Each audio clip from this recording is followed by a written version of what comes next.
क्या इस ब्रह्मांड में हम अकेले हैं? क्या यूनिवर्स के किसी छोर पर कोई एडवांस सभ्यता यानी एलियंस हो सकते हैं? एलियंस के अस्तित्व को लेकर वैज्ञानिक सालों से रिसर्च कर रहे हैं, लेकिन दिन रात रिसर्च करने के बावजूद वैज्ञानिक आज तक एलियंस के मिस्ट्री को सॉल्व नहीं कर पाए हैं। हालांकि इसका मतलब ये नहीं कि एलियंस एग्जिस्ट ही नहीं करते हैं। एक एस्टिमेट के मुताबिक हमारे इस यूनिवर्स में 3 लाख करोड़ गैलेक्सीज अपना घर बनाए हुए हैं। मिल्की वे गैलेक्सी में ही लगभग 40 करोड़ स्टार्स मौजूद है। अब इन किसी न किसी स्टार सिस्टम में कोई तो एलियन प्लेनेट जरूर होना चाहिए जहां लाइफ एग्जिस्ट करते हो। तो आखिर क्यों आज भी हमें इस विशाल ब्रह्मांड में कोई एक्स्ट्रा टेरेस्ट्रियल लाइफ के सबूत नहीं मिले हैं? और अगर सच में एलियन एग्जिस्ट करते हैं तो आखिर वो कहाँ है, जानेंगे आज के इस वीडियो में। इस वीडियो को एंड तक जरूर देखना, क्योंकि आज के इस वीडियो में आपको एलियंस के बारे में कुछ ऐसी जानकारी मिलने वाली है जिसे सुनकर आपका दिमाग चकरा जाएगा। तो चलिए मेरे साथ यूनिवर्स के एक और नए सफर पर।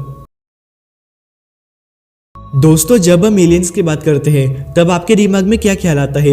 यही कि एलियंस भी हम इंसानों की तरह 2 हाथ और 2 पैर वाले जीव है। लेकिन ऐसा नहीं है। ये जरूरी नहीं कि एलियंस दिखने में बिल्कुल हम इंसानों की तरह ही होने चाहिए। हमारी अर्थ के अलावा किसी दूसरे प्लेनेट पर लाइफ होने को ही एलियंस कहते हैं। अब चाहे वो लाइफ बैक्टीरिया और वायरस के फॉर्म में ही क्यों ना हो, वह हमारे लिए एलियंस ही होगा, क्योंकि एलियंस का एग्जैक्ट मतलब होता है life in another world. Aliens हम इंसानों की तरह भी दिख सकते हैं, लेकिन ये डिपेंड करता है उस प्लेनेट की कंडीशन पर। हमारी अर्थ पर लाइफ को जिंदा रखने के लिए जितने भी फिजिक्स के लॉज वर्क करते हैं वो बाहर अंतरिक्ष में किसी दूसरे प्लेनेट पर भी वर्क करते होंगे, क्योंकि वैज्ञानिक मानते हैं कि हमारे सोलर सिस्टम में ही जुपिटर के मून यूरोपा और सैटर्न के मून टाइटन पर माइक्रोस्कोपिक लाइफ के पॉसिबिलिटीज हो सकते हैं। हमारे सोलर सिस्टम में ही 2 जगहों पर लाइफ के चांसेस हो सकते हैं। तो जरा सोचिए, इस यूनिवर्स में कितने तो प्लैनेट्स ऐसे होंगे जहां किसी न किसी रूप में लाइफ एग्जिस्ट करती होगी। साल 1961 में महान एस्ट्रोफिजिसिस्ट फ्रैंक ड्रेक ने एक इक्वेशन प्रस्तुत किया जिसे ड्रेक इक्वेशन के नाम से जाना जाता है।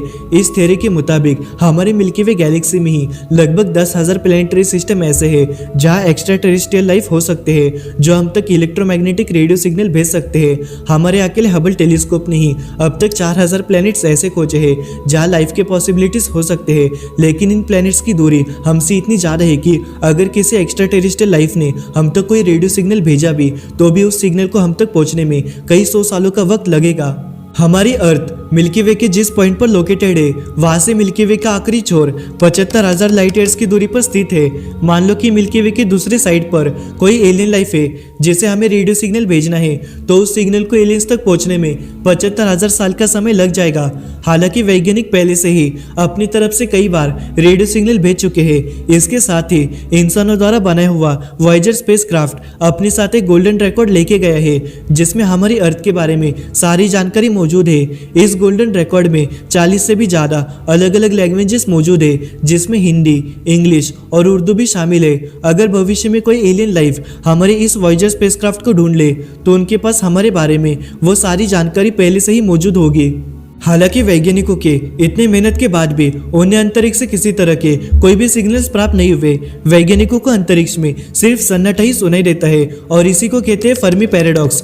दोस्तों, फर्मी पैराडॉक्स एलियंस के अस्तित्व पर सवाल खड़े करता है कि क्या इतने विशाल ब्रह्मांड में कोई आधुनिक सभ्यता यानी एलियंस मौजूद होंगे, और अगर कोई एक्स्ट्रा टेरेस्ट्रियल लाइफ सच में एग्जिस्ट करते हैं तो आखिर वे इतने शांत क्यों बैठे हैं और क्यों वे एलियंस हमसे कम्युनिकेट नहीं करते हैं? अब द ग्रेट फिल्टर थ्योरी इसी सवाल का जवाब देने की कोशिश करता है। इस थ्योरी के मुताबिक हमारे इस यूनिवर्स में कोई प्लेनेट जरूर होगा जहां लाइफ माइक्रोस्कोपिक लेवल पर पनपा होगा, लेकिन किसी कारण के चलते उस प्लेनेट पर लाइफ ज्यादा समय तक नहीं रहा और वे किसी कारण से एक्सटिंक्ट हो गए।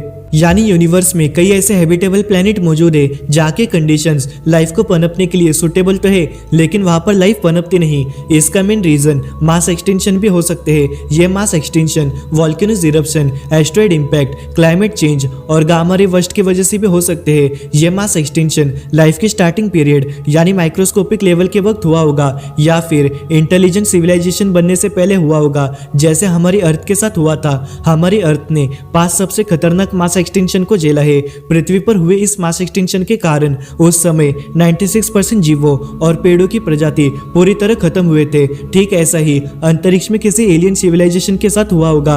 वैज्ञानिकों के मुताबिक मार्स पर भी कभी जीवन पनपा होगा। हमें मार्स पर पानी होने के सबूत भी मिले हैं। इससे साफ पता चलता है कि पास्ट में मार्स पर भी बैक्टीरिया के रूप में लाइफ इवॉल्व हुआ होगा, लेकिन अचानक से आए किसी मास एक्सटिंक्शन के कारण मार्स पर वो लाइफ ज्यादा समय तक नहीं रही। दोस्तों, सेटी यानी search for extra terrestrial intelligence अंतरिक्ष से आने वाले किसी भी सिग्नल को डिटेक्ट करना और अपनी लोकेशन को सिग्नल्स के थ्रू किसी एलियन सभ्यता तक पहुंचाने का काम करते हैं। लेकिन स्टीफन हॉकिंग ने हम इंसानों को पहले ही वार्न कर दिया था कि इंसानों को अपने काम से काम रखना चाहिए। स्टीफन हॉकिंग के मुताबिक एलियंस हमारे लिए खतरा बन सकते हैं अगर इंसानों द्वारा भेजे गए किसी भी सिग्नल को कोई एक्स्ट्रा टेरेस्ट्रियल लाइफ डिटेक्ट कर लेता है, और अगर वो सिविलाइजेशन हम इंसानों से इंटेलिजेंट निकलते हैं तो वह हमारे लिए खतरा बन सकते हैं। ऐसे में आगे भविष्य में एलियंस के कारण पृथ्वी पर वॉर्स भी हो सकते हैं। शायद इसी वजह से स्टीफन हॉकिंग ने हम इंसानों को एलियन से वार्न कर दिया था।